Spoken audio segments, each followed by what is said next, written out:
2011 legislative session, you've recently been chosen to serve as the House Majority Floor Leader. Would you please tell us a little bit about your new role? Well, first off, I'd like to start by thanking the voters for sending me back to Olympia to represent our district. It's such a privilege and an honor to come back. This will be my 4th term, and I'm feeling like I'm really set to do some really good things this year, so thank you. Secondly, yes, I was voted by my colleagues in my caucus to be what we call the Majority Floor Leader, and that does not mean I sweep the floors.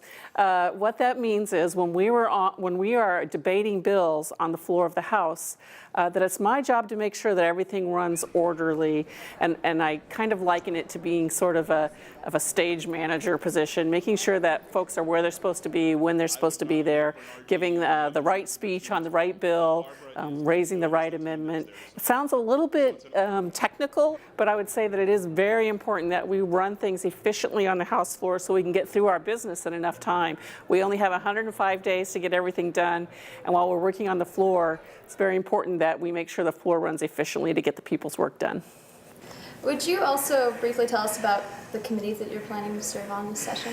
Yeah, there have been some changes in committees this year. I have a couple of different committees. We've regrouped some things differently. So I'm on the Healthcare and Wellness Committee. The Healthcare and Wellness Committee is a committee that looks at things like healthcare reform that's coming to us from the federal government and all kinds of issues in regards to health and wellness in our state.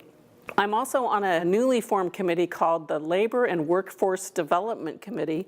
That committee looks at important things that affect both business and workers, things like unemployment insurance, labor and industries, which, as you know, is our workmen's compensation program in the state, and other kinds of issues that affect both workers and employers. And the gist of that committee, the priority of that committee, is to make sure that we have a good business climate and that our workers are safe and treated fairly in that climate. So it's a very exciting committee, sometimes a little bit contentious, but hopefully we'll get through it this year.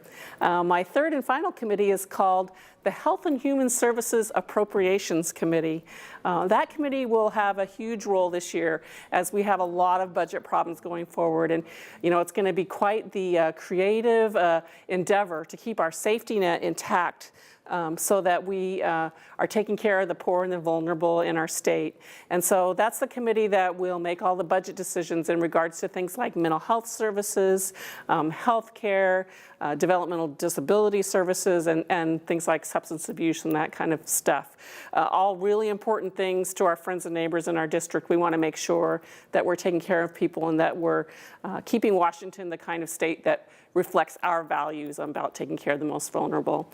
In addition, I'm on the Rules Committee. That committee is also a committee that some people think isn't very important, but in fact, no bill comes onto the House floor for debate. It never even gets considered for a vote unless it comes through the Rules Committee. So it's a very important committee to either promote bills you like or stop bills that you don't like. So it's a committee that I really enjoy. A lot of good discussion happens in that committee.